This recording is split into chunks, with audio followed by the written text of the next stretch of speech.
Alright lads, so Bruno is finally in the game. After a year-long wait since the introduction of round 1, we finally have the director of the Magic Circle Corps Inc.'s fraction, Bruno Bangknife. In this video, we're going to be breaking down the character, tell you some of the cons and pros about his character, and why you might be happy to actually have the character, and what he's going to be succeeding in. Where he's good, where he's bad, we'll break it down in under 8 minutes. Let's jump straight into the character review for Bruno Bangknife. So Bruno is a power no affiliation character, the Soripa and Aaroniero ability. This is very important for many reasons. Firstly, his affiliation. Him being a no affiliation character, a somewhat niche and limited affiliation that not that many characters share the same combo.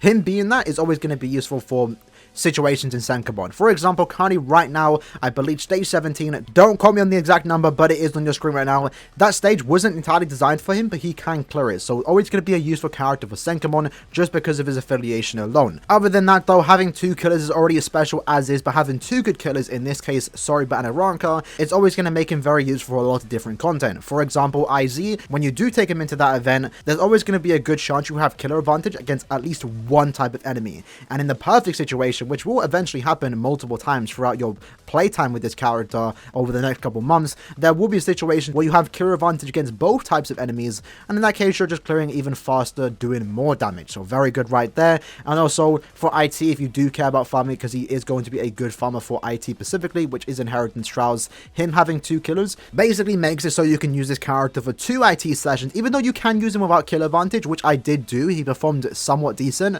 but when he does have killer, it's when he's going to shine the most. And since he has 2 very common killers, 2 of the 4 killers that get him put in rotation for IT, it means they're potentially going to have multiple months throughout the next like a year where this character will be the best option to use for IT. So very useful on just that alone. Other than that though, looking at the skills he does have, he has a 40% Berserker, Bombardment, a 20% increase on his Bruiser, a 5-second Debilitator, Frenzy +1, 20% Havoc, hit hidden enemy chance 100%, Poise and Sharpshooter.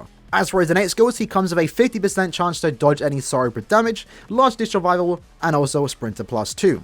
And for those that care about Arena, because again he is an arena-based character, his Arena Soul trait is 13% strong attack damage, while at the same time also reducing his strong attack recharge by 7%. As for his Arena skills, he comes with a 40% all-stat increase, a start power item +2, essentially meaning when you do take this character into Arena, you're starting with 60 additional stats, absolutely broken skill. Frenzy +1, therefore meaning he gets Frenzy +2 in Arena, and increased special move uses +1, so he starts off with 2 Soul Bombs. And as for his strong attacks, because he is an SP-based character, his SA1 is a shave type attack that pushes the enemy back with a 40% magnification. His SA2 is a 960 distant AoE radius in front of him, covering very good range, and then its SA3 is a force rune attack covering a 1200 radius around him. Very good strong attacks, and alongside his very good skills, it makes him one of the best power characters in the game. For example, for normal PvE content, what you're seeing in the gameplay is me carrying Ririkas and Kokotos in IZ, which is co-op content which does have tankier enemies than normal. He is clearing it very fast. His SA2 and 3 cover very good range, and since he does have a 40% Berserker with the strong attacks that he does have, it allows him to do a lot of nasty damage and clear multiple waves in a very quick succession. While hosting my own IZ lobby while carrying Kokotos and Ririkas that were joining, he was clearing in basically a minute clear time, which is kind of insane for a character that only has 500 additional SP, which is essentially a 1 out of 5 character. For IZ, he's a very good character and definitely a good carry option, or just someone that you want to use just to have fun with. His visuals are amazing. I love how every attack that he does do, referencing some attacks that he does do in the anime. I have actually posted an anime comparison if you do want to check that out. As for IT, while he did perform relatively good then, he didn't surprise me, and that's mainly because his killer wasn't active. And that's mainly because he didn't have killer advantage. Currently right now in IT, they're only hollow enemies, so while he isn't the best option for that mode, he's still definitely a viable option, even if the character's only 1-5. But once the enemies do change to either Aaronios or Soripas, he's going to have a very easy time clearing IT. Especially if it's the Soripa week, because he will be able to auto it thanks to his last stage and 50% chance to dodge Soripas. Adding the survivability and the extra 2 flash steps that he does have add to the mobility, making him not only a very powerful character, but someone that can actually survive against a lot of the different attacks, allowing you to potentially make mistakes and not pay the price for it. As for other PvE game modes like Guild Quest and also Epic Raids, unfortunately for Epic Raids we can't showcase him right now because he isn't unfortunately a bonus, but due to the nature of the character's kit and the strong attacks that he does have, we know whenever he is as a bonus,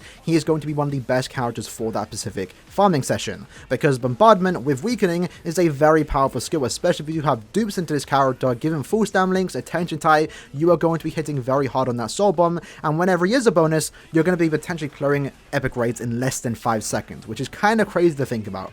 So unfortunately, his full capabilities haven't been shown yet for epic raids, but it will come in due time. And the same can be said for Guild Quest content. Because he does have 2 killers, because he does have Sharpshooter, you are able to use him in 4 weeks of Guild Quests. Now obviously for 2 weeks, that being the melee week for Sorryba and Aranka, he isn't getting that 2 times damage buff, but thanks to his soul bomb being a weakening from Bombardment, it does mean that you can still use him, especially if you are someone that does have him max transcended. If you are someone like that, you will be able to clear potential 4 weeks of GQ in under a second in the hard difficulty. Absolutely insane. Other than that though, if you're only 1 out of 5, which is perfectly fine, he can still be a very viable option for your main runner in those 4 weeks of GQ. Mainly though when it is range damage boosted. And then lastly, Extreme Cop, which does happen basically once every 5 months when it is power boosted. He will also be one of the better options for farming that, because he does have Sharpshooter, therefore meaning you do bypass the range resistance that enemies sometimes have in Extreme Co-op. This will allow you and your team to not care about bringing 2 melee and or range characters, and you can just go in that with Bruno, 4 Brunos if you want to, and clear very, very quickly. As for Arena, I'm probably going to make a separate video on him, but I do want to talk about it real quick for those that do currently care. He is by far one of, if not the best Arena character in the game. The fact that he does actually offer a 7% recharge to your other power characters make him a very solid link, and is the potential power creep for future links going forward into the future when it comes to Arena characters. Other than that though, 50% chance to dodge Sorybas. There are many Sorybas running around in Arena right now. Adds to the survivability and toxicness when you do go against Bruno. He also has Last Ditch, so if you do get through that 50% chance to hit him if you are a Soryba, you then have to wait for him to revive with that Last Ditch and then kill him again, while the Bruno on the other team will potentially be killing you faster than you kill him. He also comes with 2 soul bombs, so whenever a mission or challenge does start, you can potentially clear it faster than your other team. And then the most important part, the damage output that he can dish out in Arena. Frenzy +2, but most importantly, the 60% extra stats you get from the start of the quest, the +2 items that you get, the +2 boost items that you get at the start, is something that we've never seen before, and is absolutely insane, because you get a massive advantage against your other team from the get-go, allowing you to clear the NPCs faster, and to potentially out DPS and out kill your enemy's team. This overall, in my opinion, makes him one of the best power characters in the game. Definitely tied for first place with 5th Anniversary Ichigo. It can go either way. You can make a case for both of them. We're not here to discuss that. We're here more so to highlight what's good about this Bruno, and that's basically everything. The pros, everything. There's nothing this character can't do. He's very useful in Senkamon. He's the best character in Arena. You can use him in 4 weeks of GQ. He's going to be good in epic raids when he is a bonus. You can use him to farm 2 months of IT with killer advantage.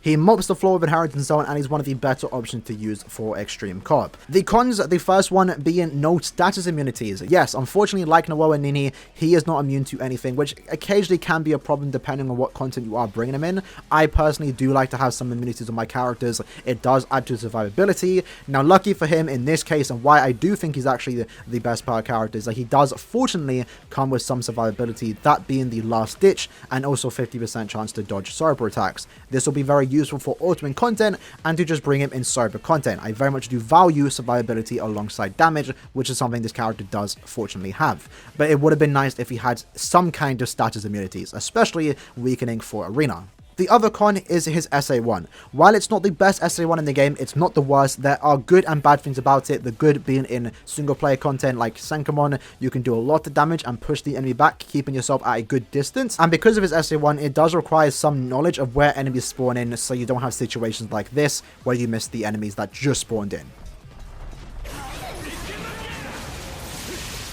If that was a melee collision attack, he would have hit him. So that's like the big complaint about this character right now. It doesn't ruin him. It's still a very consistent attack since they have updated it last year when Nini got added to the game. But overall, it still does have its slight problems that I just wanted to point out at the end. But that being said, lads, that was the breakdown review for this new Bruno Bang Knife in Bleach Brave Souls. Again, very good character. Hopefully, I was able to highlight some of the good and bad things about this character, where he can be used.